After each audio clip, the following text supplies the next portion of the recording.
Okay, तो हम बात करने वाले हैं हमारे AQ2 की यूनिट 2 क्लाउड एनेबलिंग टेक्नोलॉजी। ठीक है, एंड सर्विस ओरिएंटेड आर्किटेक्चर। ठीक है, तो इसमें हमारा क्या क्या टॉपिक है, सारे इंपॉर्टेंट टॉपिक हम इसमें कवर कर लेंगे इस वीडियो वन शॉट वीडियो में। देखते हैं, वन शॉट हो जाएगी तो वन शॉट ही अच्छी बात है, लेकिन अगर लंबी जाएगी वीडियो तो हम दो पार्ट में भी कर सकते हैं ऐसे। ठीक है, तो स्टार्ट करते हैं। सबसे पहले हमारा टॉपिक आता है रेस्ट। रेस्ट क्या होता है, यानी कि रिप्रेजेंटेशनल स्टेट ट्रांसफर। ओके, तो REST is an architectural style used for designing network based application। ठीक है, ये नेटवर्क बेस्ड एप्लीकेशन जो भी होती है ना, उसे डिजाइन करने का काम में कौन आता है, REST. Specially web services which communicate takes place using standard HTTP method. Okay, such as get, post, put and delete. ठीक है, तो ये सब चीजें यूज करने में काम में आता है। In REST resources are identified by URL and URLs। ठीक है, URI और URLs and data is exchange typically in JSON and XML format. Okay, तो रिसोर्सेज वगैरह आइडेंटिफाई हो सकते हैं हमारे URI और URL से, और डाटा एक्सचेंज होता है हमारा JSON और XML फॉर्मेट में। ठीक है, अगर हम लोग की कॉन्सेप्ट की बात करें तो every object is treated as a resources. ठीक है, तो सारे ऑब्जेक्ट क्या है, रिसोर्सेज की तरह ट्रीट किए जाते हैं। तो each resources has a unique URI। ठीक है, client interact using stateless HTTP request. ठीक है, तो हमने देखा ना वेबसाइट वगैरह पहले स्टार्टिंग में लिखा आता है HTTP, तो वो HTTP रिक्वेस्ट होता है। ठीक है, तो server send representation of resources JSON, XML and HTML etcetera पे। ठीक है, तो ये सर्वर क्या करते हैं, यहाँ पे रिसोर्सेज को रिप्रेजेंट करता है। ठीक है, आगे हमारा आता है कैरेक्टरिस्टिक्स या प्रिंसिपल ऑफ रेस्ट की बात करें तो सबसे पहले है client service server model. Okay, तो क्लाइंट हैंडल करता है UI server and server handle data and logic. ठीक है, क्लाइंट करता है हैंडल UI को एंड सर्वर हैंडल करता है डाटा एंड लॉजिक को। नाउ स्टेटलेसनेस, यानी every request is independent and server does not store client season. ठीक है, तो ये होता है हमारा स्टेटलेसनेस। नाउ फिर होता है हमारा कैचेबिलिटी, यानी response can be cached, improves performance. Clear. Now uniform interface. Uniform interface में क्या होता है, same method style of communication anywhere. ठीक है, यानी एक ही मेथड स्टाइल यूज होती है कम्युनिकेट करने के लिए हर जगह पे। ठीक है, फिर देन होता है लेट सिस्टम। होता है लेट सिस्टम कैसे होता है, यानी कम्युनिकेशन में पास तो होता है प्रॉक्सीज, गेटवेज एक्सेट्रा। ठीक है, ये क्या होता है, लेट सिस्टम होता है। नाउ रिसोर्स बेस्ड आर्किटेक्चर होता है, यानी इसमें क्या क्या होता है, everything is treated as a resources accessible by URI। Clear, तो ये हमारे होते हैं इसके प्रिंसिपल। नाउ हम HTTP की बात कर लेते हैं। तो HTTP क्या होता है, मेथड है यूज करता है जो कि रिसोर्स वो रेस्ट। ठीक है, तो इसमें क्या क्या चीज आती है, तो हमारे पहले आता है get, post, put and delete. तो गेट में क्या होता है, गेट में हम क्या करते हैं, रीड करते हैं रिसोर्सेज को। ठीक है, जब हम पोस्ट करते हैं, पोस्ट में क्या होता है, हमारा क्रिएट होता है रिसोर्स। ना पुट जब वो करते हैं तो पुट में होता है हमारा अपडेट होता है, एंड डिलीट में हमारा रिमूव हो जाता है रिसोर्स। ठीक है, तो ये कुछ HTTP मेथड है रेस्ट के। ठीक है ना, अगर हम एग्जाम्पल की बात करें तो URL रिसोर्स होता है जिसकी जो HTTPS, ये रहा एग्जाम्पल डॉट स्टूडेंट, ये हो गया। ठीक है, तो मीनिंग क्या है, detail of student with ID 10, यानी जो 10 ID के साथ जो स्टूडेंट है उसकी हमें वो भेजी हमने रिक्वेस्ट। तो गेट रिक्वेस्ट में क्या होगा, फैच करेगा स्टूडेंट को, और डिलीट रिक्वेस्ट में क्या करेगा, रिमूव करेगा उसे स्टूडेंट को। ठीक है, तो ये हमारे कुछ HTTP टूल्स होते हैं। नाउ एडवांटेजेस क्या होते हैं रेस्ट के, देखो simple and easy to use. ठीक है, सबसे पहली बात लाइट वेटेड होता है, जैसे कि JSON और XML जो लाइट वेटेड होते हैं। प्लेटफॉर्म इंडिपेंडेंट होता है, सबसे पहले किसी एक प्लेटफॉर्म पर डिपेंडेंट नहीं है। High performance due to caching and suitable for mobile and cloud application. ठीक है, तो ये सूटेबल है किसके, मोबाइल एंड क्लाउड एप्लीकेशन के लिए। नाउ डिसएडवांटेज की बात करें तो वो होते हैं statelessness, increase request overhead, no built in security और reliability feature, not suitable for complex transaction and limited support for asynchronization operation. Clear. Next topic है हमारा सिस्टम ऑफ सिस्टम, यानी SOS की बात अगर हम करें तो सिस्टम ऑफ सिस्टम्स क्या होता है, ये रिफर करता है collection of independent self containing system को। ठीक है, that are integrated and coordinated to achieve a high objective that no single system can achieve alone. ठीक है, तो जो सिस्टम मतलब अकेले अचीव नहीं कर सकता है, तो वो SOS की मदद से वो अचीव करते हैं। ठीक है, each individual system is operationally independent. ठीक है, ऑपरेशनली क्या होता है, ये इंडिपेंडेंट होते हैं, मैनेज होते हैं separately, has its own functionality, but when combined होते हैं तो प्रोड्यूस करते हैं ये इमरजेंट बिहेवियर। ओके, ये होता है हमारा SOS।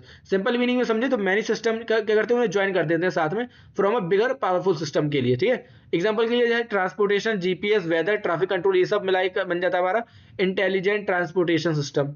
क्लियर। आगे हमारे बात करते हैं हम लोग कैरेक्टरिस्टिक्स की सिस्टम ऑफ सिस्टम की। तो इसमें होता है हमारा operational independence, each component system can work alone, मतलब जितने दो यहाँ पे क्या है, सारे अकेले भी वर्क कर सकते हैं। ठीक है, ना, लेकिन उन्हें कंबाइन कर दिया जाता है। मैनेजरियल इंडिपेंडेंस होता है, systems are manage by different organization, ठीक है। इवैल्यूएशनरी डेवलपमेंट यानी system grows and change over time. And emergent behaviour होता है, मतलब कि new behaviour appear that it not present in individual system. Geographical distribution होता है, सिस्टम में भी वाइडली डिस्ट्रीब्यूटेड, किसी एक जगह पे ये सारी चीजें नहीं होती हैं। आगे अगर हम बात करें इसके एग्जाम्पल की, तो एग्जाम्पल में हम आते हैं स्मार्ट सिटीज वगैरह, ठीक है। डिफेंस सिस्टम हो जाता है, आईओटी हो जाता है, हमारा पावर ग्रिड हो जाता है, और एयर ट्रैफिक मैनेजमेंट भी होता है। तो ये सारी चीजें हमारे किस में आती है, एसओएस में आती हैं। और ई गवर्नेंस सिस्टम, ठीक है, तो ये भी एक चीज है। अब हम बात करते हैं टाइप्स ऑफ सिस्टम, क्या क्या होता है, टाइप ऑफ एसओएस सिस्टम, ठीक है। सबसे पहले होता है हमारा डायरेक्टरी एसओएस सिस्टम। ये क्या होता है, सेंट्रल अथॉरिटी कंट्रोल ऑल सब सिस्टम, यानी सेंट्रल जो अथॉरिटी है वो सारे सब सिस्टम को कंट्रोल करती है ना। कोलोबरेटिव एसओएस यानी सिस्टम वॉलंटरी कोलोबरेट। फिर एक्नॉलेजमेंट ऑफ एसओएस यानी central management exist but system retain independence. And virtual SOS में क्या होता है, नो सेंट्रल कंट्रोल कनेक्शन है डायनेमिकली, तो वो होता है वर्चुअल एसओएस में, ठीक है। तो 4 टाइप के होते हैं SOS, directed, collaborative, acknowledge and virtual. Advantages की बात करें तो ये क्या करता है, सॉल्व करता है कॉम्प्लेक्स लार्ज स्केलेबल प्रॉब्लम को, रीयूज होता है एग्जिस्टेंस सिस्टम के लिए, फ्लेक्सिबल एंड स्केलेबल भी होता है, एंड सपोर्ट करता है इन इंटरऑपरेबिलिटी एंड फैसिलिटेट करता है लार्ज इंफ्रास्ट्रक्चर प्रोजेक्ट्स को, ठीक है। डिसएडवांटेजेस की बात करें तो very complex to design and manage, integration challenges के लिए भी होता है, सिक्योरिटी रिस्क इंक्रीज हो जाता है, एंड कॉस्टली टू मेंटेन होता है, and performance issue due to the heterogeneity, ठीक है, तो परफॉर्मेंस इशू होती है।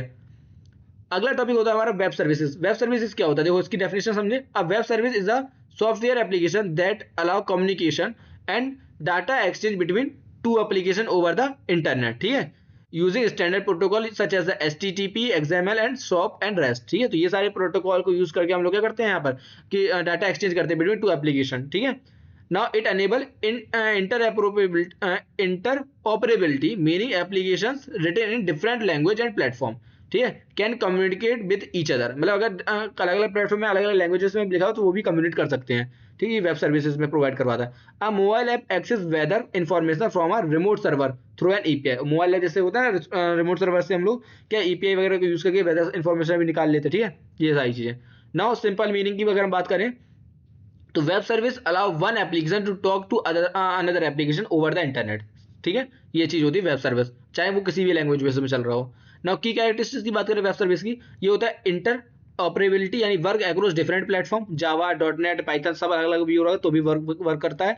यूजेस स्टैंडर्ड प्रोटोकॉल यानी HTTP, XML एंड JSON, ये स्टैंडर्ड प्रोटोकॉल यूज करता है। लूजी कपल्ड यानी कि क्लाइंट एंड सर्वर इंडिपेंडेंट होते हैं। इसके बाद अगर हम बात करें programmable interface, design for applications to application communication, okay. Now supports mechanism, machine to machine interaction करता है, एंड मैसेज बेस्ड कम्युनिकेशन भी प्रोवाइड कराता है, ठीक है। आर्किटेक्चर की अगर हम बात करें वेब सर्विस की तो इसमें क्या क्या आता है हमारा, पहला आता है सर्विस प्रोवाइडर, यानी ये क्या होता है, create and host web services, ठीक है, पब्लिश करता है इट्स डिस्क्रिप्शन, ओके। देन फिर आता है सर्विस रजिस्ट्री, पहले service provider, service registry, and then service consumer. तो directory of for available web services होता है, client search for required services here, and service consumer में बात करेगा हम लोग तो रिक्वेस्ट द सर्विस करता है and use the service by network, ठीक है। तो communication happen using SOAP and REST protocol, और कम्युनिकेशन किसकी मदद से होती है, SOAP एंड REST प्रोटोकॉल की मदद से, ठीक है। तो ये हमारा architecture service provider, service registry and service consumer, ठीक है। अगर हम टेक्नोलॉजीज की बात करें जो कि यूज होती है वेब सर्विस में, जैसे कि हमारे XML, JSON होती है डाटा रिप्रेजेंटेशन के लिए, HTTP और HTTPS होता है ट्रांसपोर्ट प्रोटोकॉल के लिए, UDDI होता है हमारा सर्विस रजिस्ट्री के लिए, WSDL होता है हमारा सर्विस डिस्क्रिप्शन लैंग्वेज के लिए, एंड SOAP एंड REST होता है हमारा मैसेजिंग प्रोटोकॉल के लिए, ओके, कम्युनिकेशन के लिए। Now types of web services की बात अगर हम करें तो वेब सर्विसेज कई प्रकार की होती है, इसमें आता है SOAP वेब सर्विस यानी simple object access protocol, simple object access protocol. इसमें हमारा XML बेस्ड मैसेजिंग होता है, स्ट्रिक्ट स्टैंडर्ड होता है, and high security and reliability होती है, ठीक है। एंड देन फिर हमारा आता है सूटेबल फॉर एंटरप्राइजेस एप्लीकेशन, ठीक है। अगर हम रेस्टफुल वेब सर्विसेज की बात करें तो बेस्ड ऑन REST आर्किटेक्चर होता है, REST जो अभी हमने ऊपर ही पढ़ा था, यूज करता है HTTP मेथड यानी गेट पोस्ट पुट डिलीट को, लाइट वेट एंड फास्ट होता है, एंड मोस्टली यूज करता है ये JSON को, ठीक है। नाउ अगर हम एग्जांपल्स की बात करें वेब सर्विसेज की तो only online railway ticket booking APIs, ठीक है, यहाँ पे भी यूज होता है। Payment gateway, UPI, Paytm, Razorpay, Google maps API, weather forecasting service, and Amazon web service. तो ये सब वेब सर्विसेज मिलकर हमारे यूज करती हैं ना इस तरीके से। अब अगला हमारा चीज आती है advantages of web services. Advantage क्या क्या देता है ये? प्लेटफॉर्म इंडिपेंडेंट है सबसे पहली बात, लैंग्वेज इंडिपेंडेंट है, सपोर्ट करता है डिस्ट्रीब्यूटेड एप्लीकेशंस को, प्रमोट करता है रीयूजेबिलिटी को, कॉस्ट इफेक्टिव है, इजी इंटीग्रेशन एप्लीकेशंस है, and support interoperability. Okay, disadvantages क्या है वेब सिक्योरिटी के? वेब सर्विसेज ये जो सिक्योरिटी इशू देता है सबसे पहली बात, performance may be slow due to network dependency, ठीक है, requires internet connection and XML parsing overhead in SOAP and complex implementation for beginners, ठीक है। तो ये सारी चीजें हैं। अगर हम लोग कुछ लाइनों में समझे कि वेब सर्विस क्या होता है, तो web service are the system that support communication between application over the internet using standard protocol like HTTP, XML, SOAP and REST, ठीक है। तो ये हमारा स्टैंडर्ड प्रोटोकॉल होता है। They allow heterogeneous system to interact and exchange data, ठीक है। Web service provide promote interoperability and are widely used in e-commerce, banking and cloud platform and mobile application, ठीक है। तो वेब सर्विसेज हमारा कई जगह इस्तेमाल होता है, जैसे कि हमारे मोबाइल एप्लीकेशन भी हो गए, बैंकिंग, ई कॉमर्स वगैरह ये सब हो गया, ठीक है। तो अगला टॉपिक हमारा होता है पब्लिश सब्सक्राइब मॉडल, ठीक है। तो अब चलो हम इसे समझ लेते हैं, पब्लिश सब्सक्राइब मॉडल क्या होता है।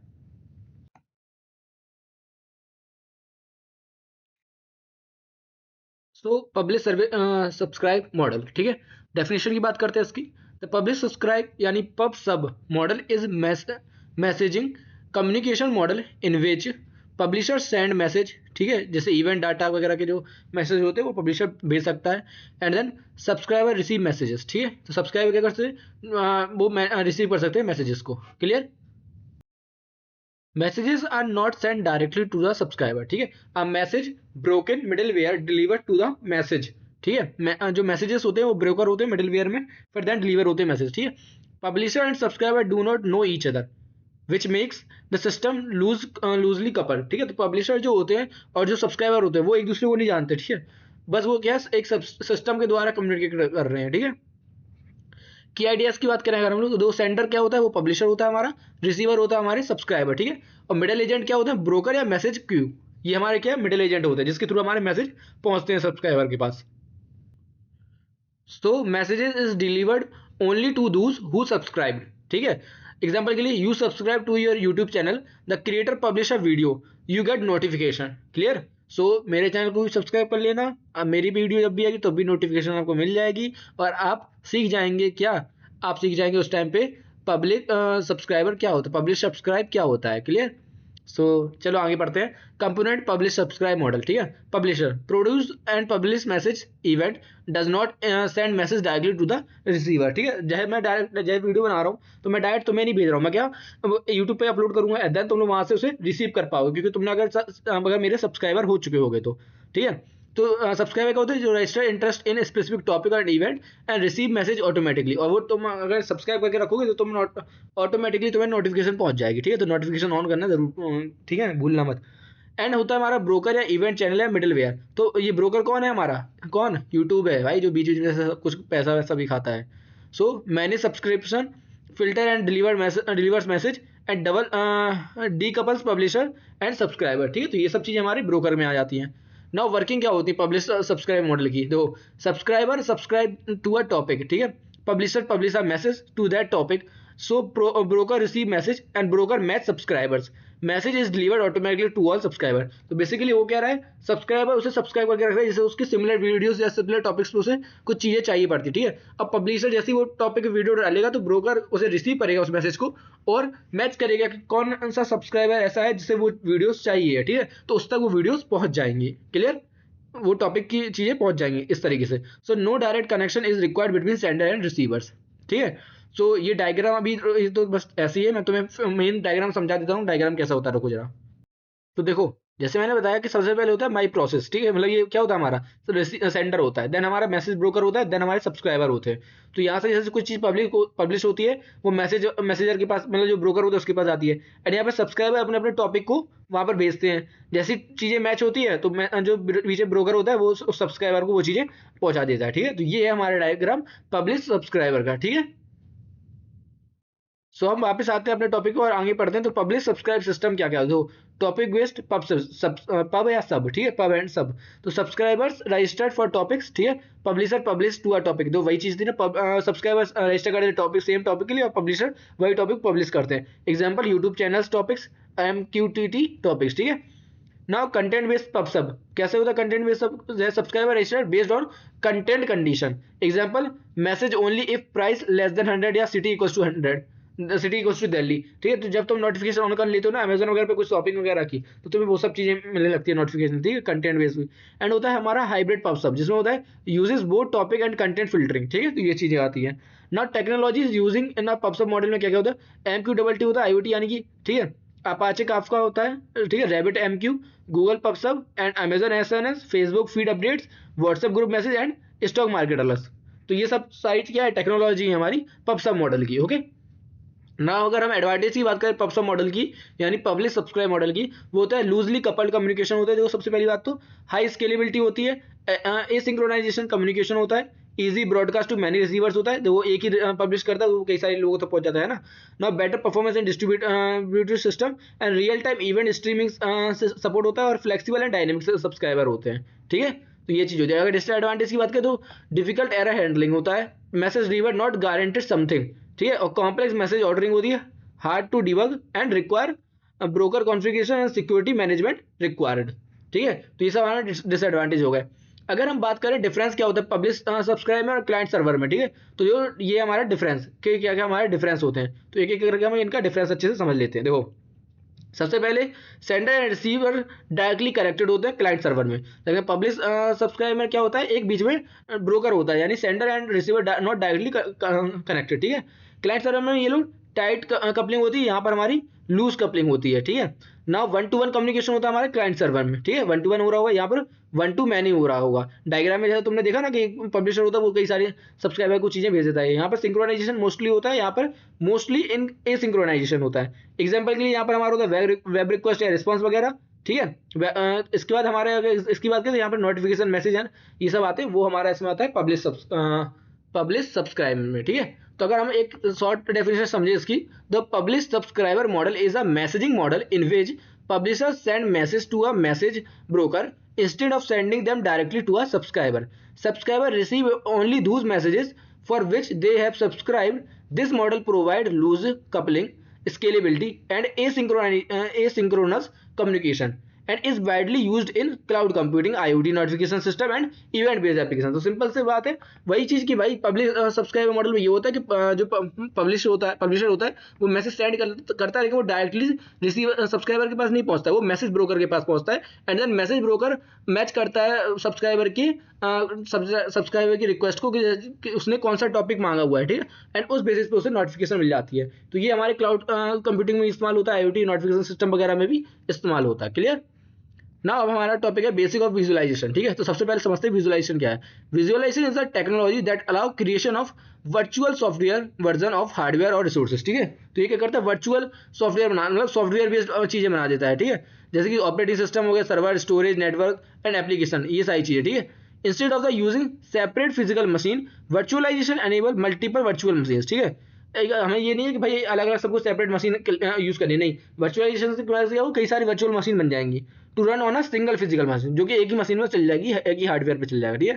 तो the software that creates manage virtual machines is called hypervisor या वर्चुअल मशीन मॉनिटर।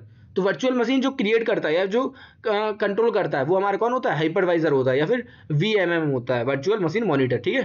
तो virtualization means one physical computer behaving like many computer. Clear, ये वन लाइन में वर्चुअलाइजेशन की डेफिनेशन है।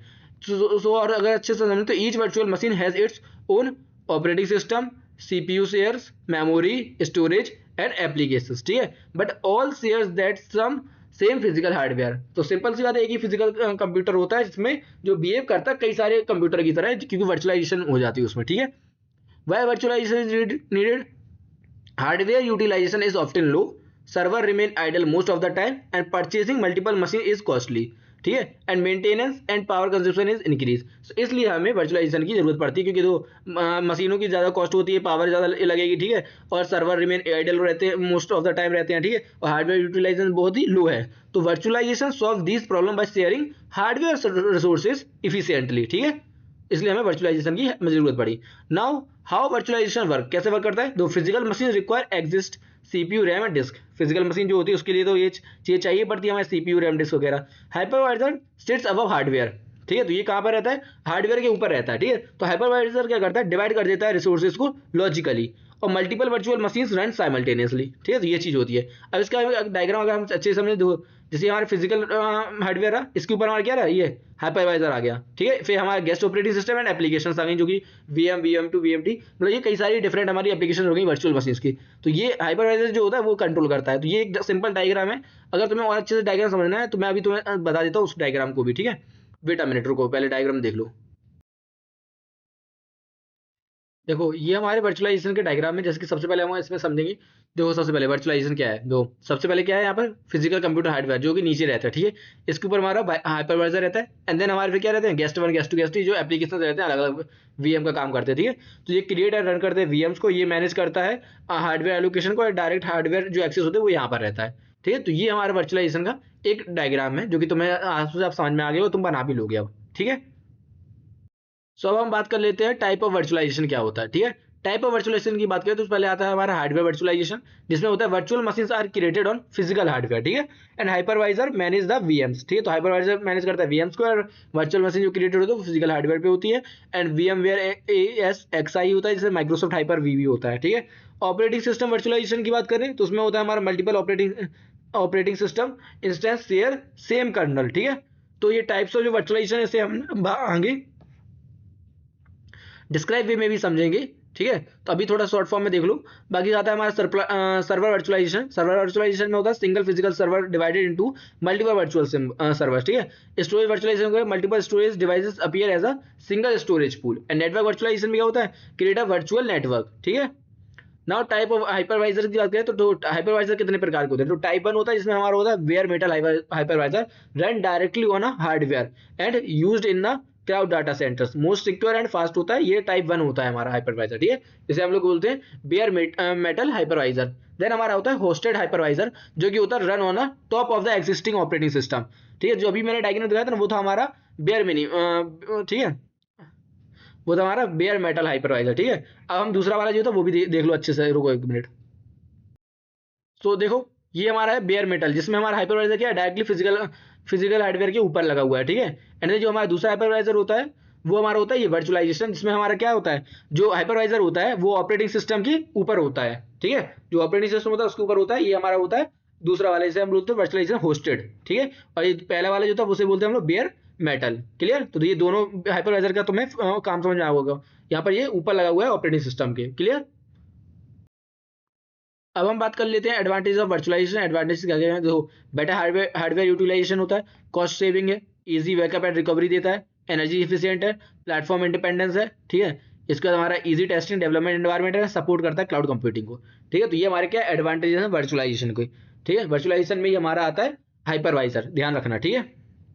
नाउ हम बात कर लेते हैं हमारे डिसएडवांटेज ऑफ वर्चुअलाइजेशन, जो कि होते हैं हमारे परफॉर्म्ड ओवरहेड, ठीक है, dependency on hypervisor, security risk if host fail, and high initial setup cost होती है, और रिक्वायर करता है स्किल्ड एडमिनिस्ट्रेटर्स को, ठीक है।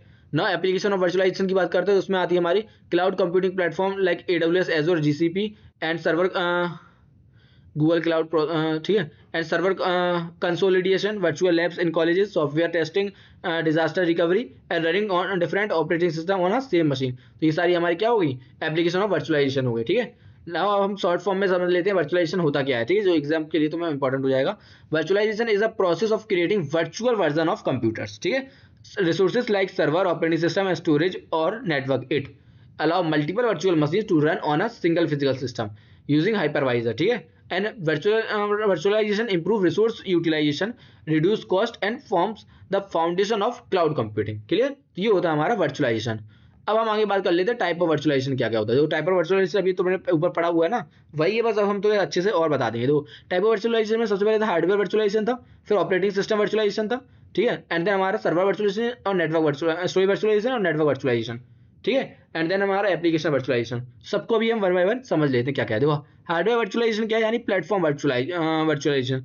In hardware virtualization the physical hardware is abstracted and multiple virtual machines are created. ठीक है, फिजिकल हार्डवेयर क्या होता है, वो एब्स्ट्रैक्ट होता है, वर्चुअल मशीन कई सारी क्रिएट हो जाती हैं, वो भी सेम फिजिकल मशीन पे। ठीक है, इसमें क्या होता है, hypervisor run on hardware, each VM has its own operating system. इसमें जितने भी हमारे हार्डवेयर वीएम होंगे उन सबके पास खुद का ऑपरेटिंग सिस्टम होगा।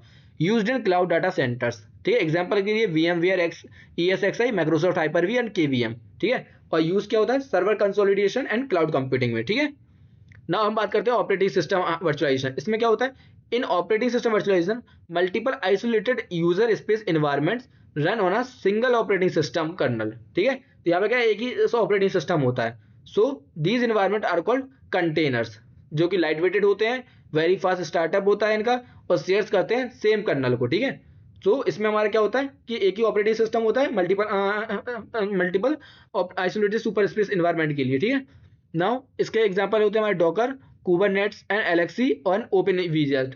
एंड माइक्रो सर्विसेज क्या होती है हमारी, डेवऑप्स एंड ऐप डेवलपमेंट्स। ठीक है, ऐप डिप्लॉयमेंट।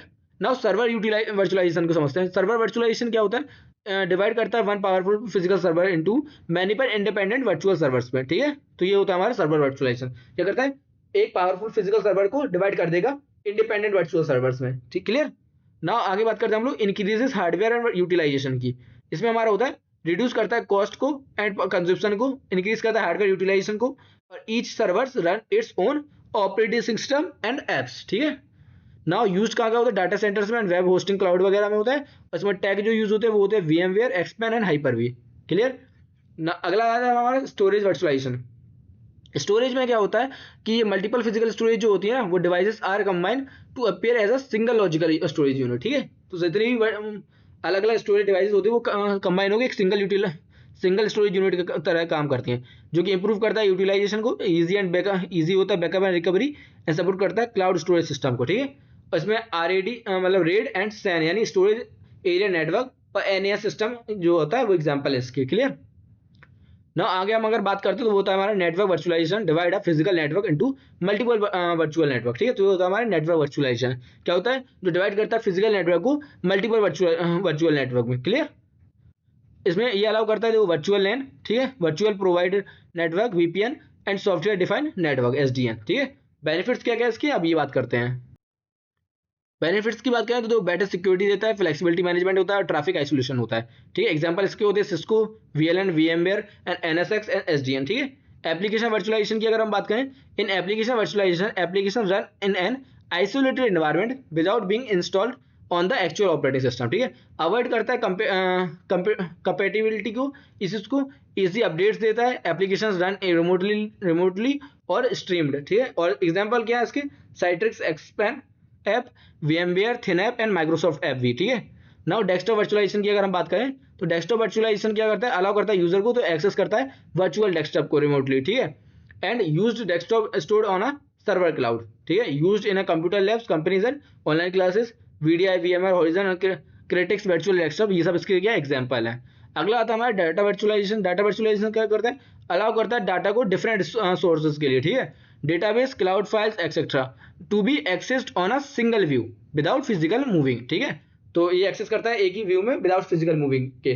ठीक है, इसके अगर यूजेस की बात करें तो डाटा इंटीग्रेशन में यूज होता है, बिजनेस इंटेलिजेंस में यूज होता है, और एनालिटिकल सिस्टम में यूज होता है। ठीक है, तो ये है हमारे वर्चुअलाइजेशन के टाइप्स। ना आगे हम बात कर लेते हैं, ठीक है, डायग्राम क्या हो सकता है देखो।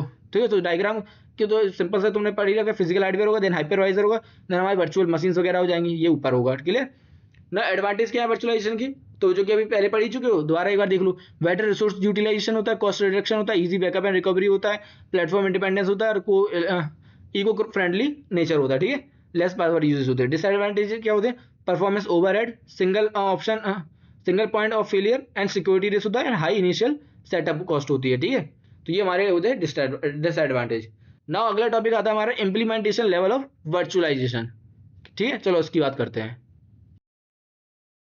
तो virtualization can be implemented at different level of a computer. ठीक है, वर्चुअलाइजेशन कहाँ पे, किसी भी लेवल पे बनाई जा सकती है, ठीक है, इम्प्लीमेंट की जा सकती है, such as hardware, operating system, library, application and instruction set of level. Each level hides physical details and provide an abstract virtual environment to user और एप्लीकेशंस, ठीक है। The main implementation level of virtualization क्या are explained below. देखो क्या क्या होता है।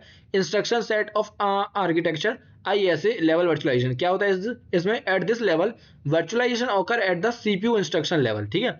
Virtual machines emulates process instruction allow one architecture to run program of another architecture, ठीक है। often implemented by software emulator। Example क्या क्या है। Running ARM programs on ATX processor, ठीक है। एडवांटेजेस क्या क्या है, अब ये बात करते हैं।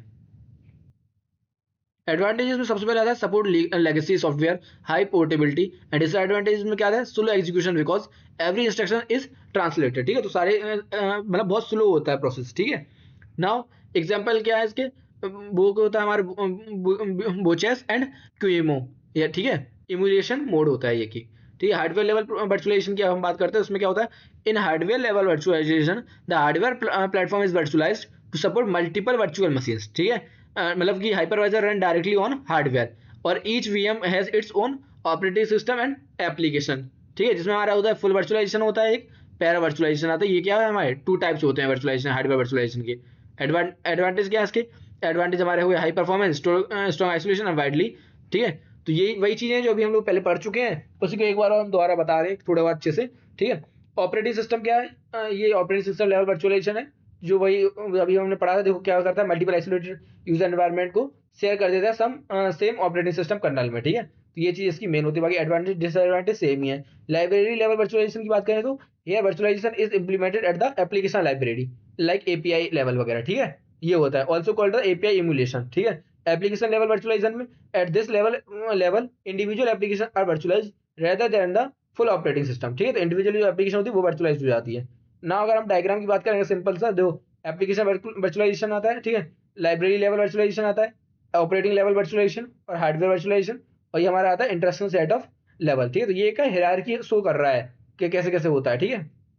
नाउ बेनिफिट्स क्या है मल्टीपल लेवल वर्चुअलाइजेशन की। देखो इफिशिएंट हार्डवेयर यूटिलाइज करता है, ठीक है। रिड्यूस करता है ऑपरेशनल कॉस्ट को। पोर्टेबल फ्लेक्सिबिलिटी, पोर्टेबल होता है और फ्लेक्सिबल होता है, ठीक है। और क्या होता है इजियर टेस्टिंग एंड डेवलपमेंट होता है। Now foundation of cloud computing होता है, और ठीक है। तो एक दो तीन लाइनों में अगर हम समझे क्या होता है। implementation level of virtualization define the stages at which virtualization can be applied in a computer system. These include instruction set level, hardware level, operating system level, and library level and application level. Each level abstracts physical resources differently and supports efficient utilization of computing resources, forming the base of modern cloud computing. Clear? ना आगे हमारा होता है virtualization structure क्या होता है। Virtualization structure refer to overall architecture design that show the physical hardware, hypervisor and multiple VMs, ठीक है, are organize and interact with each other in a virtual environment, ठीक है। जो हमने डायग्राम तो वर्चुअलाइजेशन बताया था ना, वही चीज इसमें वही उसी की बात हो रही। देखो सबसे पहले क्या था, हार्डवेयर था हमारा, हार्डवेयर लेयर थी। उसके ऊपर हमारी VM मशीन वर्चुअलाइजेशन लेयर थी, हमारा इंडिविजुअल प्रोसेसर था, इसके बाद खुद का ऑपरेटिंग सिस्टम वगैरह, ठीक है। तो फिजिकल हार्डवेयर की बात करें तो this is the base layer containing actual system resources like CPU, memory, storage, network interface वगैरह, ये सब हमारा हार्डवेयर में होता है। So it provide the raw resources that will shared among the virtual machines, ठीक है। नाउ अगला आता है हमारा हाइपरवाइजर रिसोर्स, हाइपरवाइजर लेयर, जो कि हमारी सेकंड लेयर होती है। तो उसमें क्या होता है वर्चुअल मशीन मॉनिटर, जो उसे हम VMM भी कहते हैं, ठीक है। तो sites between hardware and virtual machine, ठीक है। तो वर्चुअल मशीन जो होती है और हार्डवेयर के बीच में आता है, कंट्रोल करता है एलोकेशन रिसोर्सेज को, क्रिएट करता है और मैनेज करता है VMs को, और इंश्योर करता है क्या आइसोलेटिंग अमंग वर्चुअल मशीन्स में, ठीक है। ये दो टाइप के होते हैं, एक बेयर मेटल होता है, एक बेयर और होस्टेड हाइपरवाइजर होता है, ठीक है। बेयर मेटल में क्या होता है कि भाई हार्डवेयर के ऊपर ही डायरेक्ट हमारा हाइपरवाइजर आ जाता है। लेकिन जब वो हमारे ये होस्टेड हाइपरवाइजर होता है, इसमें क्या होता है हाइपरवाइजर के ऊपर क्या होता है एक ऑपरेटिंग सिस्टम की लेयर भी होती है। क्लियर? इसके बाद हमारा आता है virtual machine layer. Virtual machine layer में क्या होती है, जितने VMs होते हैं वो सभी एक ही लेयर में होती है, जो सॉफ्टवेयर बेस्ड कंप्यूटर होते हैं। इसमें हमारा वर्चुअल CPU भी होते हैं, वर्चुअल मेमोरी भी होता है, virtual storage, virtual network adapter भी होता है। Each VMs like real independent computer, ठीक है ना। फिर होता है हमारा गेस्ट ऑपरेटिंग सिस्टम, जो भी हमारा होता है every virtual machine run its own operating system such as window, Linux, Mac OS, ठीक है। तो ये सब चीजें हमारी क्या गेस्ट ऑपरेटिंग सिस्टम होता है, जो कि हर एक VM के पास होता है। So these are called the guest operating system because they run on the virtual machine created by the hypervisor. Clear? So application layer क्या होती है, अब देखो applications are installed inside the virtual machines just like on a normal computers, ठीक है। तो जो हमारा वर्चुअल मशीन उसमें हमारा गेस्ट आता है एंड देन एप्लीकेशन भी आते हैं, ठीक है। सो ब्राउजर्स होते हैं जिसमें डाटाबेस सर्वर होता है हमारा, कंपाइलर्स होते हैं और बिजनेस सॉफ्टवेयर होते हैं, ठीक है। तो ये सारी चीज़ हमारे किस एप्लीकेशन लेयर में। देखो एक जैसे ये डायग्राम जो मैंने पहले दिखाया था उसी को थोड़ा तुम इसमें रिलेट करो तो समझ जाओगे। तो सबसे पहले हमारी फिजिकल लेयर थी, देन हमारा हाइपरवाइजर लेयर थी, देन हमारी वर्चुअल मशीन है, वर्चुअल मशीन के बाद गेस्ट ऑपरेटिंग सिस्टम एंड फिर हमारे यूजर एप्लीकेशन है, ठीक है। तो ये हमारे क्या डायग्राम हो गया वीएम का, क्लियर ना। अगर हम आगे बात करें तो वर्किंग क्या है वर्चुअलाइजेशन की। Physical hardware provides computing resources, hypervisor divided resource logically, multiple VMs created and each VMs run its own operating system and application, user experience separate machines although hardware is shared, ठीक है। तो this is the one server behave like a many virtual servers, ठीक है ना। आगे हमारा आता है वर्चुअलाइजेशन स्ट्रक्चर कैन बी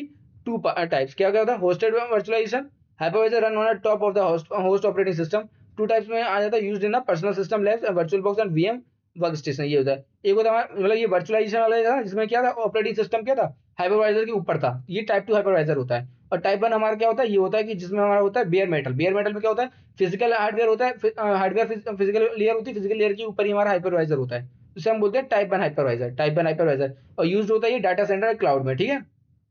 ये VMware ESXi और हाइपर इसके एग्जांपल हैं। एडवांटेज क्या होते हैं वर्चुअल।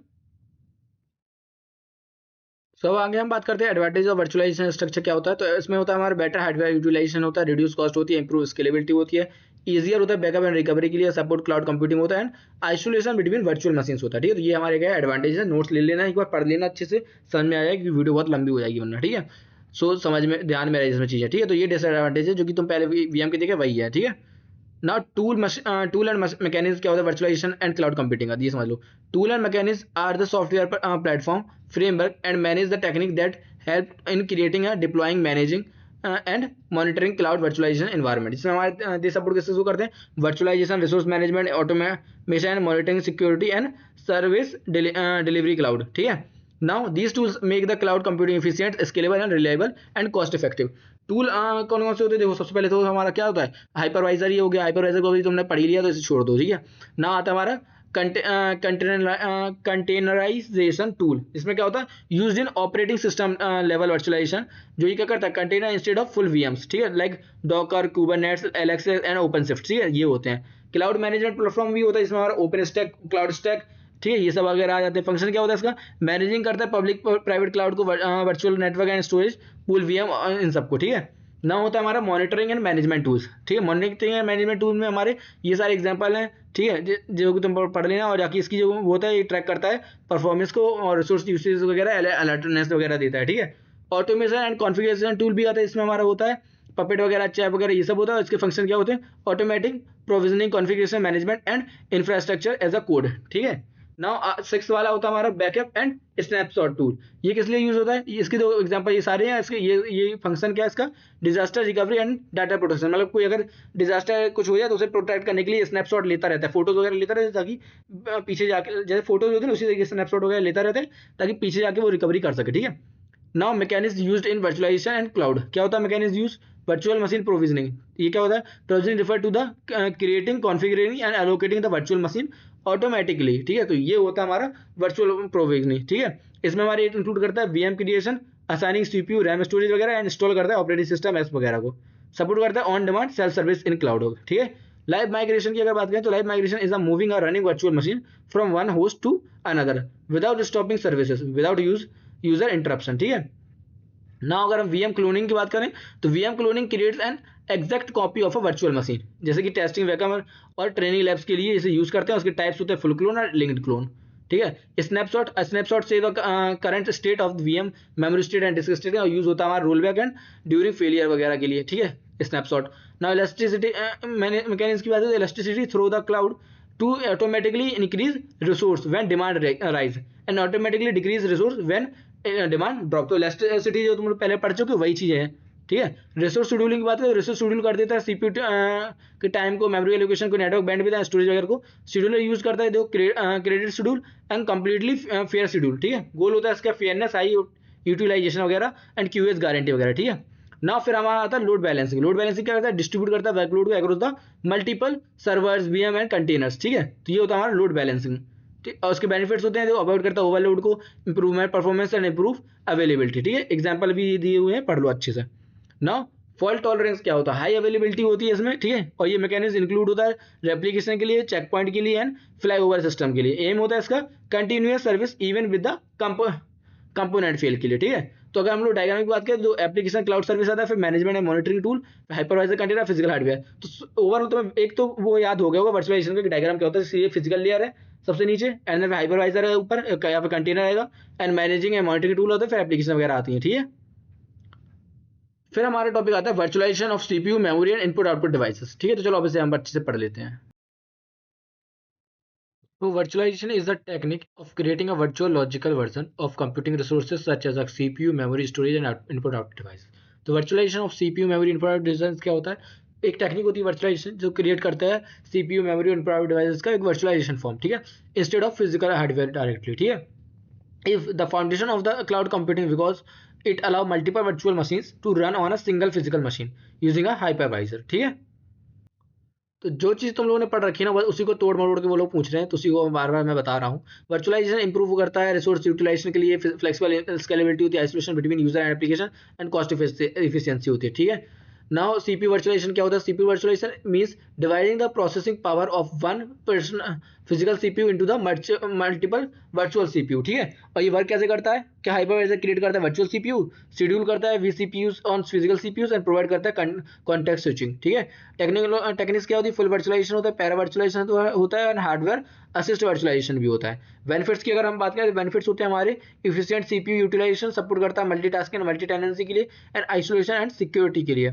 एनेबल करता है वीएम माइग्रेशन। एग्जांपल क्या है इसके, वीएम वेयर्स एंड केवीएम वगैरह। ठीक है, ना अगर हम बात करें इसकी मेमोरी वर्चुअलाइजेशन की, तो memory virtualization allow physical RAM to be shared among multiple virtual machines. ठीक है, each VM believe it has its own continuous memory space but actual memory is logically mapped objective. ठीक है, objective की बात करें तो इसमें ऑब्जेक्टिव हमारे होते हैं इंक्रीज्ड मेमोरी यूटिलाइजेशन।